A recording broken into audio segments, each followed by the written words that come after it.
Will grimaced when his phone chimed with a text.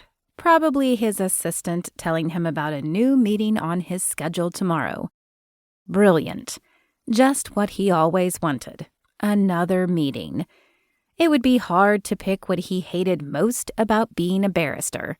But if forced to, he'd rate the wigs he had to wear to appear before the court as the second worst, and the meetings with clients themselves the very worst. He picked up his cell and smiled when he saw his friend Peyton's name on the screen instead. He calculated the time difference. London was 5 hours ahead of South Carolina. That meant she was most likely just finishing up work, while he was wishing he could finish preparing this wretched brief and go to bed. He opened the message. Click this link. How do I know it's not a trick to get me to download a virus? Will typed back. Peyton's reply immediately popped up on the screen. Because it's me?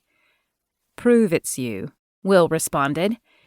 You drunkenly sang the Spice Girls in the Trevi Fountain on the last night of term in Italy.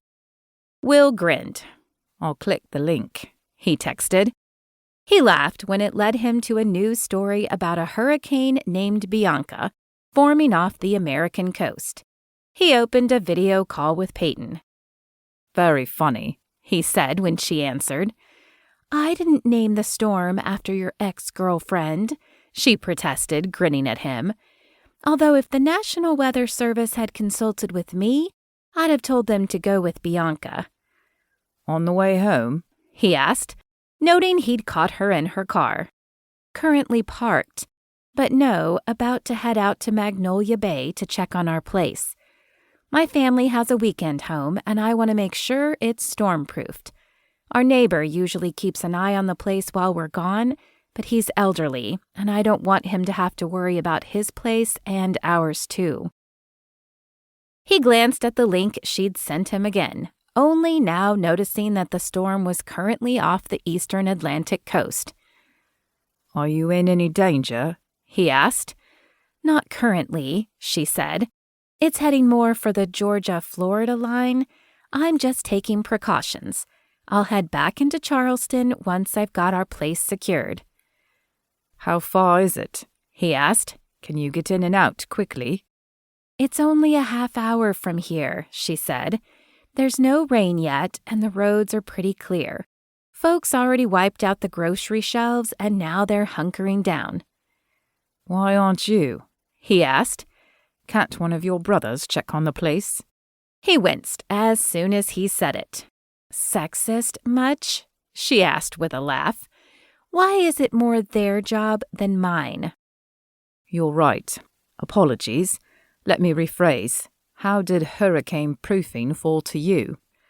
Because they think I'm overreacting, she admitted. They think the house will be fine and I should just go home. That's got my vote. He'd heard Peyton mention weathering hurricanes before, as a South Carolina native, but they were an utterly foreign phenomenon to him as a Londoner. He regarded them almost as mythical. I'm going to be very cross if you're downplaying this. Who else is going to listen to me whinge about my love life if you get blown away in a hurricane? It's fine, Will, I promise, but I do need to get out there if I want to get the boards nailed up before dark. What are you? Bye, Will. She gave him a cheeky wave before winking out of digital existence. Goodbye, he said with a scowl she wouldn't see. He set the phone down. Hurricanes sounded dreadful.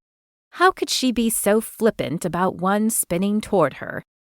He checked the link again and discovered it included a live map tracking the storm's progress. Currently, it appeared she was right. It would be landing well south of her.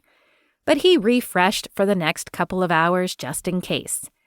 If he'd found it difficult to concentrate on probate law before, it was nearly impossible now. Finally, at midnight, he went to bed. Worry for Peyton still gnawed at him, but he clung to her promise that she was in no danger and the storm would stay on its course.